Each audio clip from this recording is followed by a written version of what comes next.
Hello money talkers, welcome to my channel money talks with Payal. So कल के दिन कैसा रहेगा निफ्टी बैंक निफ्टी, उसको लेके इस वीडियो में हम बात करने वाले हैं। सो कल के दिन मैंने आपको समझाया था कि ओवर ट्रेडिंग नहीं करनी चाहिए। जिस दिन आपको पहले ही मोमेंट में आपको एक अच्छा प्रॉफिट हो गया है तो आप टर्मिनल बंद कर दीजिए। आज मैं आपको बोलना चाहती हूँ कि आप ट्रेडिंग हमेशा ट्रेडिंग करने वाला दिन नहीं आता है। जैसे कि आज के दिन मैंने आपको ऑलरेडी टेलीग्राम में बता दिया था कि I am not trading today, taking a break. Why I am taking a break? क्योंकि बहुत सारे अपकमिंग इवेंट्स हैं। जैसे कि कल के दिन आने वाला है आरबीआई पॉलिसी का डिसीजन कि वो कितना रेट हाइक करने वाले हैं। एंड हम सबको पता है कि जब जब आरबीआई का रेट हाइक होने वाला होता है उससे पहले बहुत वोलाटिलिटी हो जाती है और बहुत ही ज़्यादा अनसर्टिनिटी हो जाती है और समझ में नहीं आता है कि मार्केट किस डायरेक्शन में जा सकता है। तो ऑलरेडी 3 दिन से आरबीआई की मीटिंग चल रही है, मॉनेटरी पॉलिसी कमेटी की मीटिंग चल रही है। एंड इसका जो डिसीजन है कल के दिन 10 AM को आएगा। ठीक है, 8 दिसंबर को क्या आने वाला है? Gujarat election result. 13 दिसंबर को यूएस का इन्फ्लेशन डेटा आएगा एंड 14 दिसंबर को फेड रेट वो अगर हाइक कर रहे हैं तो वो बताएंगे। तो इतनी सारे इवेंट्स आने वाले हैं एक हफ्ते के अंदर कि ऐसे सिचुएशन में अगर आप ट्रेड, मतलब वो जो होता है ना, कई लोगों को ट्रेडिंग का कीड़ा होता है जिनको डेली ट्रेडिंग करनी ही है, उनको चैन नहीं आएगा, तो वो उनको फिर वही चीज़ ले डूबेगा। क्योंकि डेली ट्रेडिंग करने के लिए नहीं होता है। स्पेशली अगर आप ऑप्शन बायर हो, आप कम कैपिटल के साथ आए हो, ऑप्शन सेलर तो आप हो नहीं। अगर इस तरीके का आज का दिन अगर आप देखोगे। अच्छा, एक चीज़ मैं आपको पहले बता दूं, आरबीआई का जो क्रेडिट पॉलिसी आने वाला है कल के दिन, तो एक्सपेक्टेशन क्या है? 25 से 35 बीपीएस हाइक। अभी बहुत अग्रेसिवली उन्होंने रेट हाइक्स कर लिए हैं। तो ऐसा एक्सपेक्ट किया जा रहा है कि अब आरबीआई भैया, अब आप थोड़ा कम रेट कीजिए, थोड़ा मॉडरेट कर दीजिए, थोड़ा सा अभी इस अब रेट हाइक को कंट्रोल में लाइए। तो अभी एक्सपेक्टेशन ही इतनी ज़्यादा बढ़ गई है आरबीआई से कि अभी मॉडरेट होना चाहिए, बहुत अग्रेसिव नहीं होना चाहिए। तो अगर आरबीआई ने कुछ हॉकिश कमेंट दे दिया या फिर आरबीआई ने एग्रेसिवली रेट हाइक फिर से कर दिया, जैसे 50 कर दिया, 50 बीपीएस हाइक हो गया, तब इसका बहुत ही बुरा इम्पैक्ट मार्केट में पड़ सकता है। इसी के लिए अभी आप देखो, ऑप्शन सेलर्स के लिए ना ऐसा डे बहुत अच्छा होता है, या फिर स्कैल्पर्स के लिए। कल मैंने आपको 2 लेवल्स बताए थे, ठीक है, कि 18,640 के नीचे हम शॉर्ट करेंगे। पहला जो टारगेट रहेगा 18,590 का रहेगा एंड उसके नीचे निकलेगा तो और ज़्यादा। आज तो क्या हुआ, पूरे दिन मार्केट इसी 2 लेवल के बीच में रह गया। हार्डली 50 पॉइंट्स के बीच में पूरी ट्रेडिंग हुई है। तो ऐसे में क्या होता है, जो स्कैल्पर्स होते हैं वो पैसा कमा सकते हैं, नहीं तो जो ऑप्शन सेलर हैं, आप ऑप्शन बायर हो, आपको रोज़ रोज़ ट्रेडिंग करने की ज़रूरत नहीं है। हम जैसे मैं पर्सनली, जिस दिन मुझे मूड ही नहीं है स्कैल्पिंग करने का, स्कैल्पिंग में क्या है ना, आपको बहुत टाइम लगता है कि आप पूरे टाइम आप ट्रेडिंग स्क्रीन के सामने बैठ बैठ के हर 5-5 मिनट में आप ट्रेड्स ले रहे हो, उतना मेरे अंदर नहीं है। एंड दूसरी बात कि मोमेंटम के साथ ऑप्शन बायर का सबसे अच्छा दोस्ती है।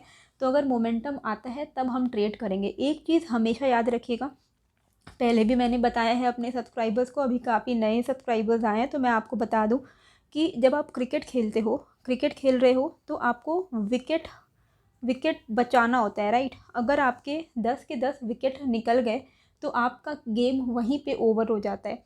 सिमिलरली जब आप ऑप्शन ट्रेडिंग कर रहे हो, ठीक है, तो आपका जो कैपिटल है ना वो आपका विकेट है। तो आपका जो मेन फंडा होना चाहिए, आपका जो मेन इंटेंशन होना चाहिए कि मैं पहले अपने विकेट को बचाऊं, मैं पहले अपने कैपिटल को बचाऊं। प्रॉफिट तो बात की बात है, पहले हम अपने कैपिटल को बचाएं। क्योंकि जब तक आपका कैपिटल है तब तक आप ऑप्शन ट्रेडिंग कर भी सकते हो या फिर नॉर्मली स्टॉक मार्केट में आप रह सकते हो। आपका कैपिटल ही वाइप ऑफ हो गया, आपके 10 के 10 विकेट ही निकल गए, तब आपका गेम वहीं ख़त्म है। ठीक है, तो ये चीज़ हमेशा याद रखिएगा कि अपने कैपिटल को सिक्योर करना सबसे ज़्यादा ज़रूरी है। जिस दिन, अगर आज के दिन आपने ट्रेडिंग नहीं की, आपका कैपिटल सिक्योर्ड है, तो आप खुश हो, आप खुश रहो। लेकिन अगर आपको ये कीड़ा है कि अरे यार आज मैंने ट्रेडिंग ही नहीं की, आज कुछ कमाया नहीं, आपको ये नहीं दिख रहा है कि आप गंवा सकते थे बहुत ही ज़्यादा, ठीक है, तो every day is not a day to trade. तो आप अपने हिसाब से जहाँ आपको ट्रेडिंग सेटअप मिल रहा है वहीं पे आप ट्रेडिंग कीजिए। थोड़ा लंबा ज्ञान हो गया पर इम्पॉर्टेंट है, क्योंकि कई लोगों को सही में कीड़ा है, उनको डेली ही ट्रेडिंग करनी है, चाहे कोई भी लेवल। रैंडमली कॉल और पुट बाय करेंगे तो ऐसा नहीं चलता है, ठीक है। अच्छा, अभी आवरली चार्ट में आपको ज़्यादा इसमें बेटर समझ में आएगा कि अभी क्या है। निफ्टी जो है अप ट्रेंड में जा रहा था, ठीक है। अब क्या हुआ, निफ्टी का ट्रेंड थोड़ा सा चेंज हुआ है। अभी हम थोड़ा डाउन ट्रेंड की तरफ जा रहे हैं निफ्टी में। अब यहाँ पर हमें क्या ध्यान में देना है कि पिछले 2 दिन से ना एक रेंज क्रिएट हो चुका है। आवरली चार्ट में आप देखिएगा तो आपको समझ में आएगा, जो कि यहाँ पर आप देखिए 2 बार हमने रेजिस्टेंस कहाँ से लिया है, 18,730। 3 बार हमने सपोर्ट कहाँ पे लिया है, 18,580। अगर आपको शांति की ट्रेडिंग चाहिए, मतलब आपको without any hustle bustle short trading चाहिए, आपको पेशेंस रखना पड़ेगा। ऐसा नहीं है कि आजीवन निफ्टी इसी 2 रेंज के बीच में रहने वाला है, लेकिन जिस दिन ये 2 रेंज का कोई भी एक साइड टूटेगा आपको एक अच्छा मूवमेंट मिल जाएगा।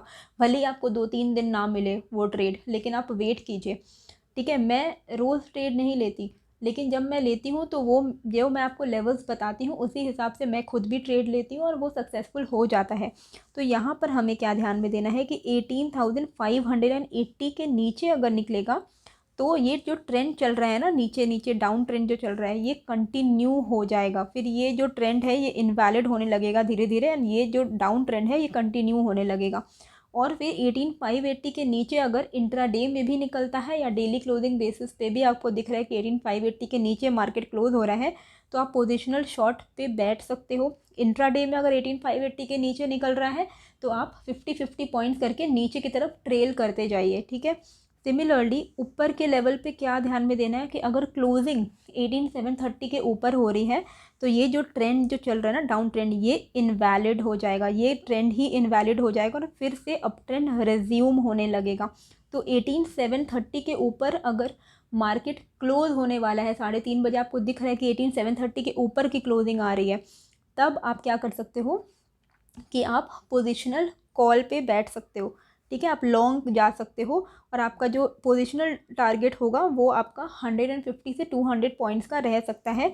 आपका ऑल टाइम हाई पहले लगेगा और उसके बाद अगर और निकलेगा तो और ज़्यादा एक अच्छा ट्रेंड हमें रिज्यूम होता हुआ दिखेगा। इंट्राडे में अगर 18,730 के ऊपर निकला तो फिर आप 50-50 पॉइंट्स करके ऊपर के लेवल पे जाते जाएंगे। आपको सिर्फ 2 लेवल्स ही याद रखने हैं अभी कुछ दिनों तक, ठीक है। अभी आपको इनके बीच में ना आप अवॉइड कीजिए ट्रेड करना। अगर आपको रिवर्सल, क्योंकि रिवर्सल प्ले करना बहुत, मतलब उसके लिए भी थोड़ा आपको प्रैक्टिस चाहिए होगा, तो अभी आपके लिए सही समय है ना ग्राफ को वॉच करने का, रादर दैन कि आप ट्रेडिंग पे उतरो। अभी 2 लेवल पे खाली मार्क कीजिए, 18,730 के ऊपर ही कॉल लेंगे, 18,580 के नीचे ही पुट लेंगे, ठीक है। निफ्टी बैंक में क्या ध्यान में देना है, देखो जैसे निफ्टी में क्या हो रहा था कि अप ट्रेंड है, अब थोड़ा थोड़ा डाउन जा रहा है, लेकिन बैंक निफ्टी में क्या हो रहा है कि ट्रेंड अप ट्रेंड था, अब यहाँ पर बैंक निफ्टी पॉज ले रहा है, ठीक है।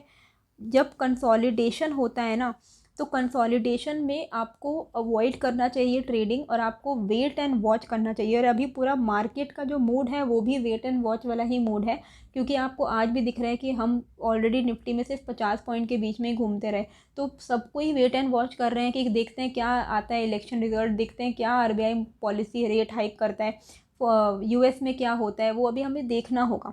तो ऐसे सिनेरियो में जब अप ट्रेंड चल रहा है एंड उसके बाद एक पॉज आ गया है, ठीक है, up trend up trend up trend up trend, एक पॉज।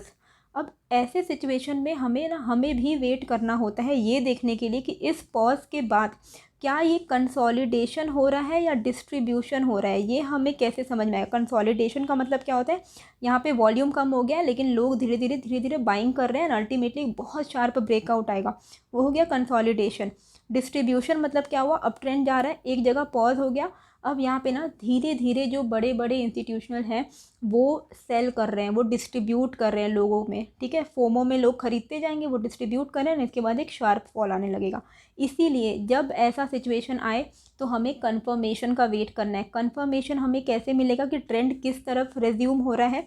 अगर ये अप ट्रेंड चल रहा है, ठीक है, एंड यहाँ पे बैंक निफ्टी कंसोलिडेट हो रहा है, अब जैसे ही ये ऑल टाइम हाई निकालेगा फिर से, तब हम ये मान के चलेंगे कि हाँ अप ट्रेंड फिर से कंटिन्यू होगा, क्योंकि कंसोलिडेशन का पीरियड काफ़ी लंबा हो गया।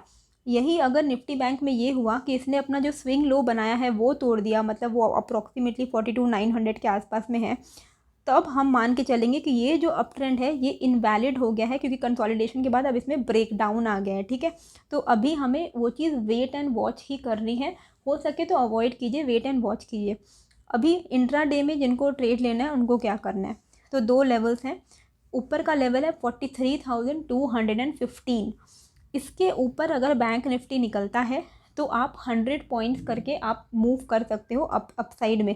वोलेटिलिटी काफ़ी ज़्यादा रहेगी। और एक चीज़ याद रखिएगा, कल 10 बजे 10 AM में RBI का वो रेट हाइक का डिसीजन आएगा। तो अवॉइड कीजिए कि 10 AM से पहले आप ट्रेड ले रहे हैं। पहले इनका डिसीजन आ जाने दीजिए, देखते हैं वो क्या बोलते हैं, एंड फिर हम मार्केट के ट्रेंड के साथ में इंट्राडे कर सकते हैं। जिस साइड का ट्रेंड है उसी साइड का आप ट्रेड लीजिएगा।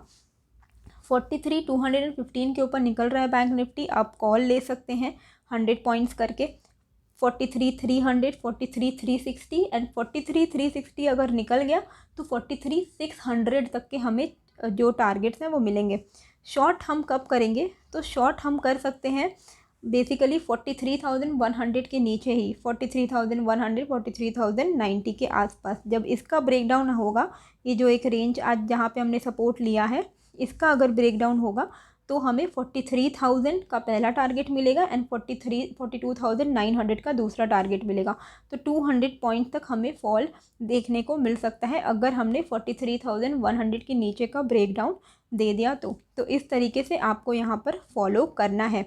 और एक चीज़ हमेशा याद रखिएगा कि ट्रेडिंग करना आप करोगे ना, पेपर ट्रेडिंग से ज़्यादा आपको बेनिफिट होगा जब आप रियल लाइफ में ट्रेडिंग करोगे।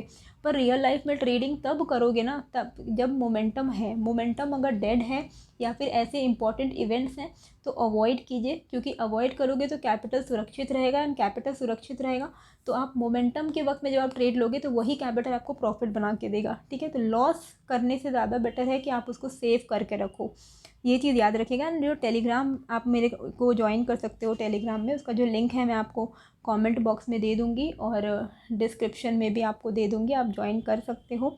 तो होप आपको ये जो वीडियो है अच्छी लगी, कैसी लगी मुझे कमेंट करके ज़रूर बताइएगा। बहुत लंबा ज्ञान मैंने दिया है पर कभी कभी इंपॉर्टेंट है, बीच बीच में मैं देते रहूँगी। मिलते हैं फिर एक नए वीडियो के साथ। Thank you.